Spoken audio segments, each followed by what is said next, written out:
बोल हे चला रे करायला उंबरकर साहेब एक मिनिट. हे रोल काय हे त्यांचा विषय हे रोल का सर तुमच्या आता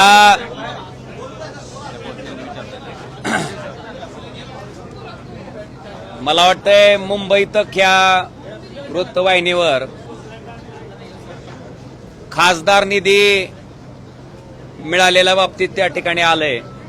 त्याच्यात माझ्या मतदारसंघामध्ये 18 कोटी रुपये खासदार निधी प्राप्त झालाय. त्याच्यात मी 130 कामं प्रस्तावित केलीत. त्याच्यापैकी 21 कामं पूर्ण झालीत आणि त्याचा निधी वितरित झालाय. बाकीची कामं प्रगतीपथावर आहेत.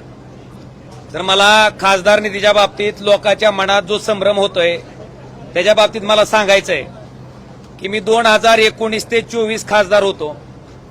2019 ते 24 मध्ये त्या ठिकाणी खासदार निधीला खर्च करायची मर्यादा किंवा मुदत ही 5 वर्षाची असते. मग तुम्ही कुठल्याही निधीचं मूल्यमापन करत असताना त्या निधीला मुदत किती वर्षाची आहे ते बघून मुदत संपल्याच्या नंतर त्या खासदाराचा खासदार निधी जर शिल्लक राहिला तर निश्चितपणे त्या खासदाराचं अपयश आहे. मुद्दा क्रमांक 2, 5 वर्षात ओमराजेला 19 ते 24 जो खासदार निधी मिळाला त्या खासदार निधीमधला 1 पैसाही माझा अखर्चित राहिलेला नाही. तुम्ही ही माहिती MP लॅडवरनं काढू शकता. आता मुद्दा 3, माझ्या लोकसभा कार्यक्षेत्रामध्ये येणाऱ्या बूथची संख्या ही साधारणतः 2475 पर्यंत आहे. 2475. मला 5 वर्षात खासदार निधी एका वर्षाला 5 कोटी रुपये मिळतो. 5 वर्षाचा किती झाला? 25 कोटी. 25 कोटी खासदार निधीला जर 2475 बूथनं भागलं तर एका बूथला 1 लाख वर काहीतरी 2000-3000 रुपये मिळतील. 1 लाख रुपयात काम होणारं सांगा मला, तुम्ही समजून सांगा की 1 लाख रुपयात अमुक काम होतंय कुठल्याही गावात. तेही 5 वर्षातलं बरं का, हा निधी मी मिळणारा 5 वर्षातला सांगतोय. कुठल्याही गावात 1 लाख रुपयात एका बूथवर काम होऊ शकत नाही, ही वस्तुस्थिती आहे. किमान 7 लाख रुपये ते 10 लाख रुपये मग सभा मंडपाचं काम असेल, गावातलं सार्वजनिक सभागृह असेल, गावातल्या एखाद्या शाळेचं काम असेल, शाळेच्या कंपाऊंड वॉलचं काम असेल, त्याचबरोबर रस्त्याचं काम असेल, या कुठल्याही कामाला कमीत कमी 7 लाख आणि जास्तीत जास्त 10 लाख रुपये निधी देणं क्रमप्राप्त आहे, तरच ते काम पूर्ण होतंय. जर एका गावात 7 लाख ते 10 लाख रुपये खासदार निधी गेला तर साधारणतः जवळपास 5 ते 6 बूथ, कारण 7 बूथचे पैसे एका बूथला जाणार आहेत, म्हणजे 5 ते 6 बूथ काय होणार आहेत? निधीचे राहणार आहेत. आता जी बूथ राहिलेत त्या बूथला काय वाटणार की बाबा आम्ही तर सगळ्यांनीच तुम्हाला मतदान केलं होतं, पण तुम्ही निधी देताना किती बूथला दिला? एका बूथला. तर हा जो निधी आहे तो 5 वर्षातला आहे आणि मूल्यमापन तुम्ही माझं 24 ते 29च्या टर्मचं करत असताना 2029 मार्च संपल्याच्या नंतर तुम्ही ह्याचं मूल्यमापन करावं. जर माझा खासदार निधी शिल्लक राहिला तर तुम्ही त्याच्या बाबतीत बोलावं, पण 6 ते 7 बूथ शिल्लक राहिल्याच्या नंतर त्या बूथच्या त्या गावात राहणाऱ्या लोकांना खासदारानं काय उत्तर द्यायचं, हा माझा प्रश्न आहे. त्याच्यामुळं जो त्या ठिकाणी निधी दाखवला जातोय की बाबा 18 कोटी मिळालेत, आता खरं तर 3 वर्षाचे 15 कोटी मिळायला पाहिजे होते, पण 3 कोटी जास्त कुठले मिळाले मला? तर माझ्या 19च्या पूर्वीच्या खासदारांनी त्यांचा खासदार निधी खर्च न केल्यामुळं ते 3 कोटी रुपये मला आता वाढवून आलेत, म्हणून ते किती दिसतेत? 18 कोटी. मला वाटतंय ही सर्वसामान्य लोकांनी सुद्धा समजून घेणं गरजेचं आहे. आणि शेवटी आम्ही लोकप्रतिनिधी म्हणून काम करत असताना गावातल्या प्रत्येक माणसाचं अपेक्षा आमच्याकडनं असते किंवा खासदारांनी आमच्या गावात कुठलं एक ना एक तरी काम करावं आणि ती त्याची मागणी ही माफक आहे, ती पूर्ण केली पाहिजे. काल मला असाही प्रश्न विचारण्यात आला की ज्यावेळेस काँग्रेस राष्ट्रवादीचं सरकार होतं त्यावेळेसच्या कुठल्या आमदारांना असं म्हणलं नाही की मला विकास करायचा आहे म्हणून किंवा मला लोकांची कामं करायची म्हणून मला सत्तेत जावं लागतं. मी 2009ला पण आमदार होतो. 2009ला मी आमदार असताना काँग्रेस राष्ट्रवादीचं ज्यावेळेस कधी सरकार होतं त्यावेळेस किमान 40% विकास निधी त्या विरोधी पक्षाचा जरी आमदार असला तरी त्याला दिला जात होता. मला वाटतं आताची जर परिस्थिती आपण बघितली तर आकडेवारी काढल्याच्या नंतर तोही विकास निधी आपल्याला लक्षात येईल.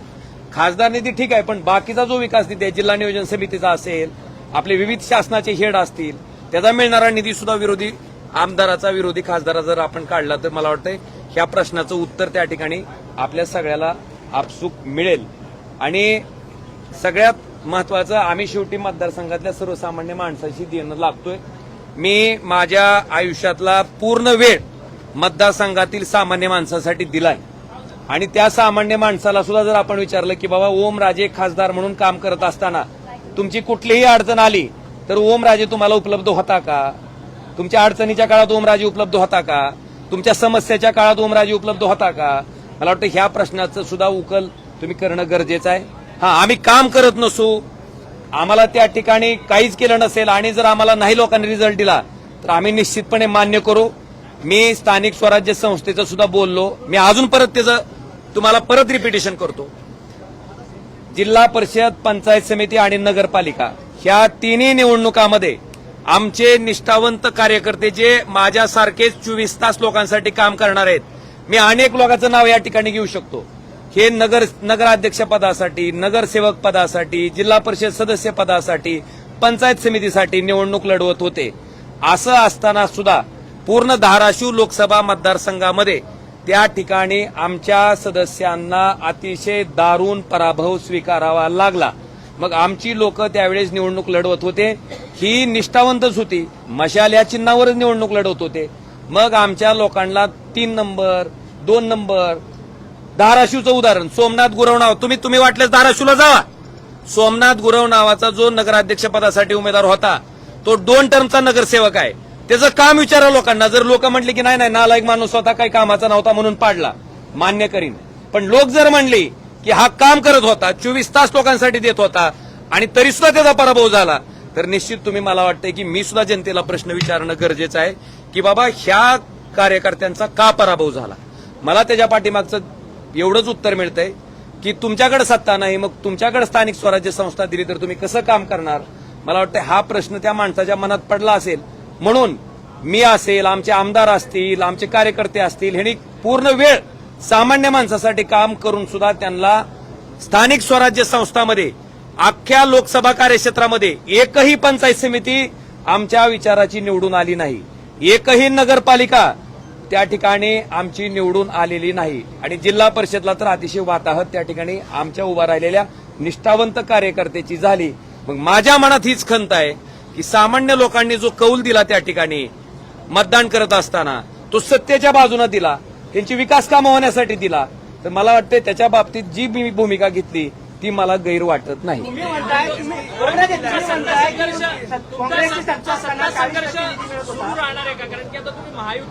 माझा आयुष्यातलं राजकारणात येण्याचं कारण मी कधीही लपवून ठेवलेलं नाही, मी कधीही झाकून ठेवलेलं नाही आणि माझ्या मतदारसंघामध्ये जे मी बोललोय त्या मुद्द्यावर मी ठाम आहे की माणूस कुठल्या का पार्टीनं असना, पण ज्याचा विचार नीच आहे, ज्यानं नीच कृत्य केलंय, अशा माणसाला माझा कायम विरोध असणार आहे आणि तो विरोध तुम्हाला इथून पुढच्या कालखंडामध्ये सुद्धा कायमस्वरूपी दिसत राहील. मी शपथ घेऊनच उतरलो होतो की अशा नालायक लोकांचं राजकारण संपवल्याशिवाय मी शांत बसणार नाही. त्या शक्तीशी मी प्रामाणिक आहे. आपल्या माहितीसाठी ती जेव्हा भारतीय जनता पार्टीत आलं त्यावेळेस सुद्धा ओमराजे शिवसेनेत होता, पण ओमराजेनं त्याला विरोध केलाय, हे रेकॉर्डवर आहे आणि इथून पुढच्या कालखंडामध्ये सुद्धा अशा वृत्तीच्या लोकांना विरोधच राहणार.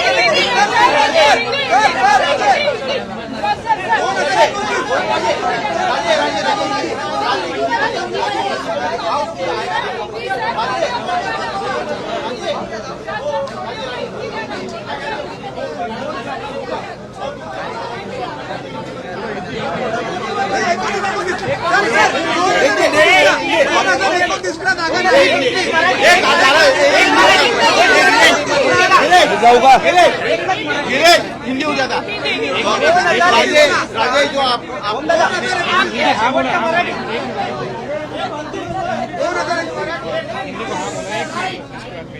आपके कुछ इलेक्ट्रॉनिक मीडिया के माध्यम से मुझे सांसद बनने के बाद वहां पे जो मेरे चुनाव क्षेत्र के विकास के लिए जो निधि आवंटित होता है उसके बारे में आंकड़े दिए गए हैं। मैं इसके बारे में स्पष्ट करना चाहता हूं कि एक सांसद को एक साल में उसके चुनाव क्षेत्र के विकास के लिए 5 करोड़ रुपए आवंटित किए जाते हैं। 5 साल का अगर आप हिसाब देखेंगे तो 25 करोड़ रुपए एक सांसद को एक टर्म में 5 साल में मिलते हैं और आवंटित निधि को खर्च करने के लिए एक सांसद को 5 साल का समय रहता है। मुझे लगता है एमपी लैड फंड का जो कुछ मूल्यमापन आप कर रहे हैं वो 5 साल खत्म होने के बाद आपने करना चाहिए, क्योंकि उसका लिमिट जो है खर्च करने का वो 5 साल है। आप अगर उदाहरण के तौर पर देखेंगे तो 2019 से 2024 तक मैं सांसद था। इन 5 सालों में मुझे जो निधि आवंटित हुआ मेरे चुनाव क्षेत्र के विकास के लिए वो पूरा का पूरा निधि मैंने 100% खर्च किया हुआ है।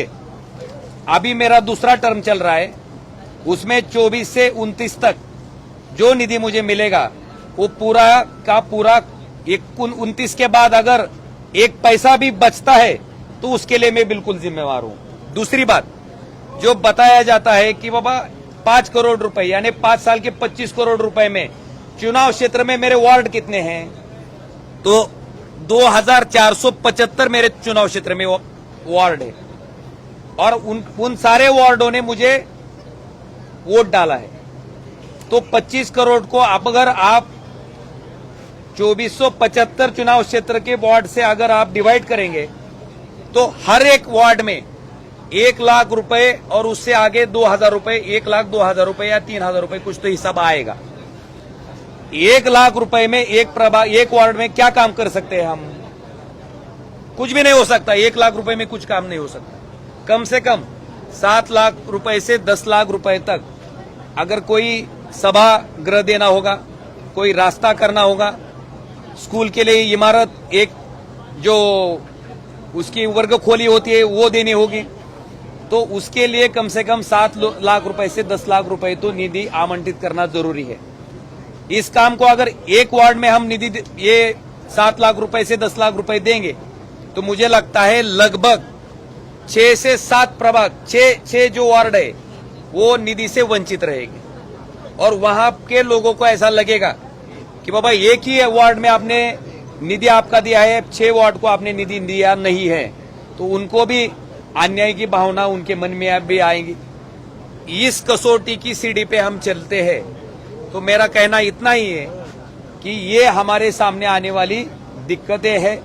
मुझे लगता है कि उसका स्पेकुलेशन दूसरा करना और उसमें बताना कि बाबा इतना निधि 18 करोड़ रुपए मिले हैं तो सांसद क्यों चिल्ला रहे हैं कि उनको जो काम करने हैं उसके लिए निधि नहीं मिलता। उस निधि का हिसाब मैंने आपके सामने रखना जरूरी समझा, इसके लिए ये हिसाब मैंने आपके सामने रखा है। और मेरा मूल्यमापन आप 19 से 24 का जो मेरा निधि मिला है मुझे एमपी लैड का, अगर उसमें से 1 पैसा भी बचा होगा तो उसके लिए मैं जिम्मेवार हूं। मेरा 1 पैसा भी बचा हुआ नहीं है।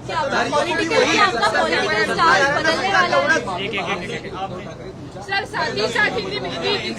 साथ ही साथ उद्धव ठाकरे गुट से ये भी कहा जा रहा है कि आपके साथ जो भी लोग जुड़े हुए उनका आपसे भरोसा उठ गया है। साथ ही साथ ऑपरेशन तुड़वा की भी उन्होंने घोषणा की है। इस तरीके से बयानबाजी सामने आ रही, संजय राउत ने गालियां तक दी हुई। मैं आपको उसके बारे में इतना ही कहना चाहता हूं, मैं जमीन से जुड़ा हुआ कार्यकर्ता हूं। ऐसा नहीं मैं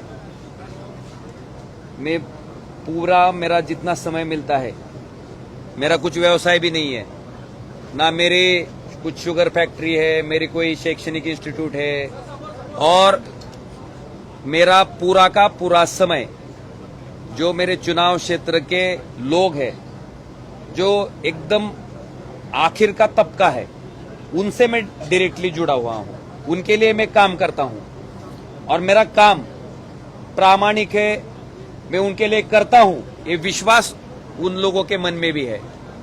और उसके बारे में मैं इतना ही बताना चाहता हूं कि मैं अगर लोगों के लिए समय दे रहा हूं, अगर एक भी मेरे चुनाव क्षेत्र के किसी आदमी की कंप्लेंट होगी कि हमारा सांसद हमारा फोन नहीं उठाता, हमें कुछ समस्या आती है तो उसको हल करने के लिए हमारा सांसद आगे नहीं आता, हमारा सांसद अगर लोकसभा में बैठा तो हमारे मुद्दे नहीं उठाता, ऐसा एक भी अगर कंप्लेंट किसी ने की तो उसके लिए मैं जिम्मेवारी लेने के लिए तैयार हूं।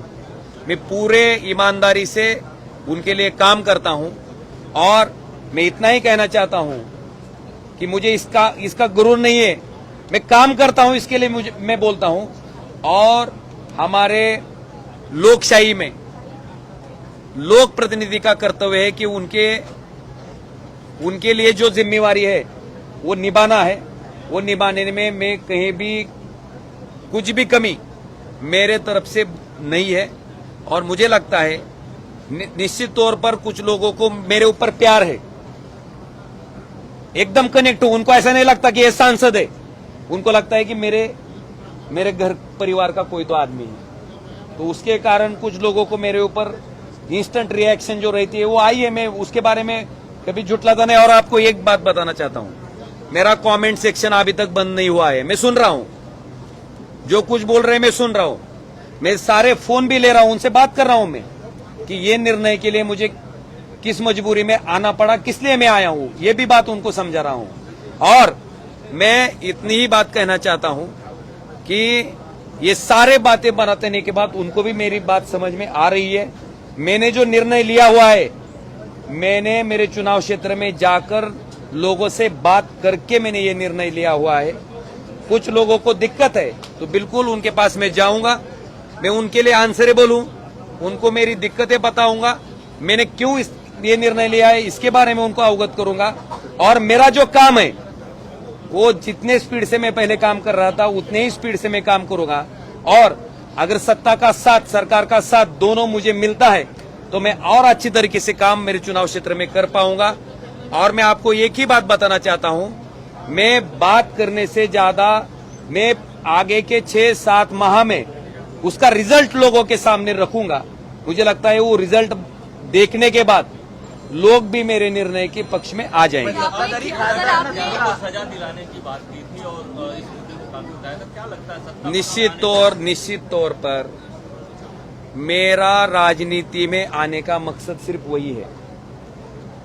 जिस प्रकार से मेरे पिताजी और उनके जो ड्राइवर थे समत जी, उनकी घिनौनी तरीके से जो हत्या की गई थी, जिस कारण से की गई थी, वह कारण उनके पॉलिटिकल अपोनेंट का इस जन्म में पूरा नहीं होने देने का, इसके लिए मैं पॉलिटिक्स में आया था, इसके लिए मैं राजनीति में आया था। और उसके बाद मैंने कोर्ट की लंबी लड़ाई मेरे परिवार ने और मैंने लड़ी है, उसके लिए लगभग 20 साल गए हैं। जिसने ये हत्या करवाई थी वो होम मिनिस्टर रहने के कारण स्टेट की पुलिस इसमें अच्छे तरीके से इन्वेस्टिगेशन नहीं कर रही थी। इसके बारे में हमने माननीय उच्च न्यायालय मुंबई को अवगत किया, उनके सामने याचिका दी कि बाबा ये जो तपास है वो महाराष्ट्र पुलिस से निकालकर आप सीबीआई को वर्ग कीजिए। इसके बाद माननीय उच्च न्यायालय के आदेश के ऊपर मुझे लगता है महाराष्ट्र की पुलिस तपास में कुताही बरत रही है। ये सामने आने के बाद ही माननीय उच्च न्यायालय ने ये जो इन्वेस्टिगेशन है वो सीबीआई के पास भेज दिया गया।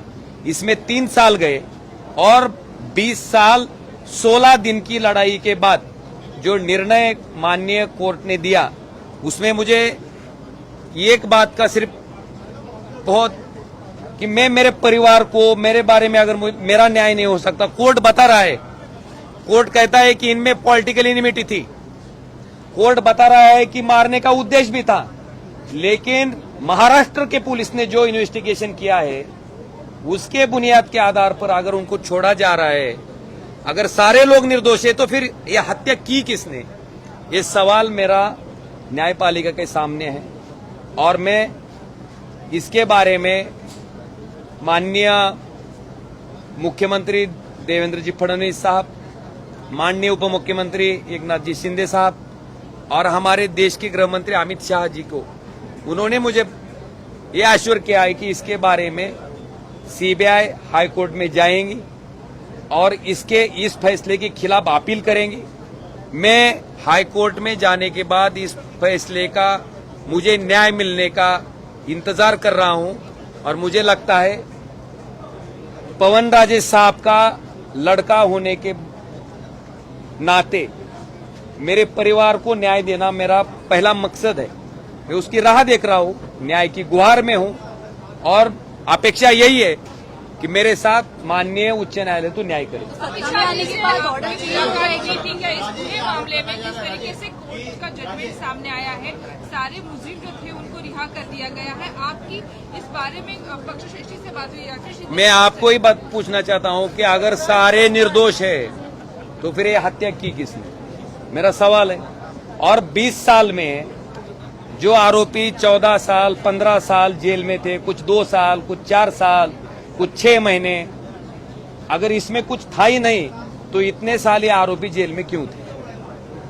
आप लोग अभी सर हाईकोर्ट ऑफ भी आरोप किया जा रहा है। संजय राउत भी बोले कि सभी सांसद गद्दार हैं, सभी ने 50-50 करोड़ रुपए लिए हैं। अब शांत बैठो।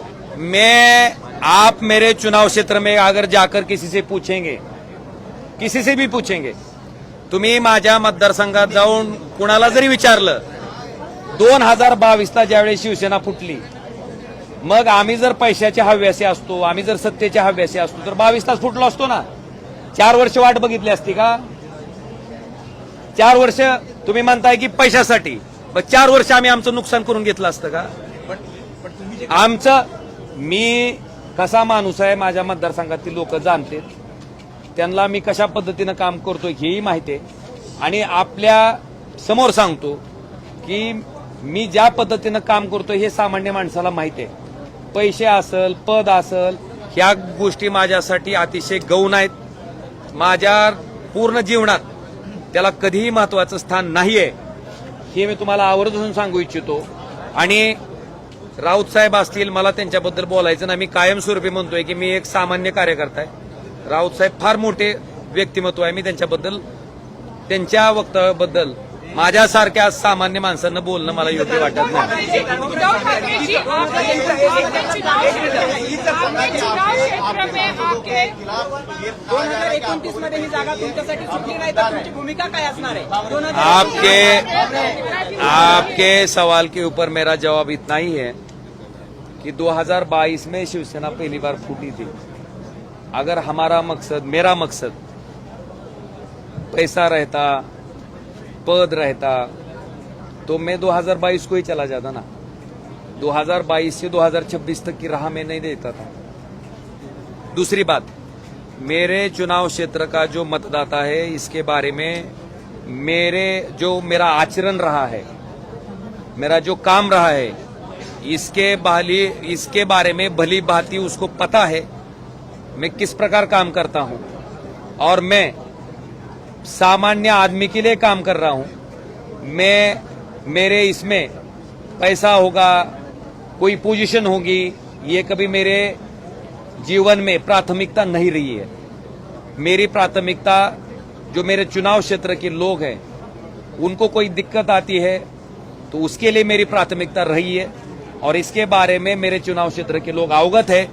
तो मैं इतना ही कहना चाहता हूं कि मेरा आचरण पता है, तो मुझे इसके लिए स्पष्टीकरण देने की भी आवश्यकता नहीं लगती। आपके चुनाव क्षेत्र में आके सभा लेने वाले, साथ ही साथ संजय दीना पाटिल के यहाँ पे भी उन्होंने सभा ली थी। 6 सांसदों का जो चुनाव क्षेत्र है वहाँ पे जाके उद्धव ठाकरे कुछ सभा लेने वाले हैं। निधीचं कारण तुम्ही सांगताय, त्या कारणामध्ये जर एमपी लॅडचा तुम्ही उल्लेख केला, सत्ताधारी आणि विरोधक या जर निधीची तुलना केली तर साधारणपणे 13 कोटी ते 18 कोटीचा निधी आहे। तुम्ही जे कारण सांगितले की निधीच मिळत नव्हता, तर एमपी लॅडमध्ये तसं दिसत नाहीये। 6 खासदारांचा निधी साधारणपणे 13 कोटी ते 19 कोटीच्या दरम्यान आहे। त्याबद्दल तुम्ही काय सांगता? साहेब, तुम्ही कुठल्या निधीचं आकलन करताय, काय प्रश्न विचारताय मला? अरे थांबा जरा, एमपी लॅडच आहे का? जिल्हा नियोजन समितीचा निधी आहे, शासनाचे एवढे मोठे हेड आहेत त्याचा निधी आहे। फक्त एमपी लॅडच्या निधीवर काय काम होतंय तुम्हाला आताच सांगितलं ना मी। एक वॉर्डात 1 लाख रुपये मिळते, एका प्रभागात, एका वॉर्डात 1 लाख रुपयात कुठलं काम होतं सांगा ना। आणि जे सत्ताधारी तुम्ही म्हणताय ना, सत्ताधारी पक्षाचे आमदार, सत्ताधारी पक्षाचे खासदार, सत्ताधारी पक्षाचे लोकप्रतिनिधी, ह्यांना मिळालेलं निधी सरकारकडनं, राज्य सरकारकडनं, केंद्र सरकारकडनं, जिल्हा नियोजन समितीमधनं ही सगळी हेडची आकडेवारी काढा आणि ह्या हेडची आकडेवारी काढून मग तुम्ही आम्हाला विचारा की बाबा तुम्हाला त्यांच्या बरोबर मिळतोय म्हणून.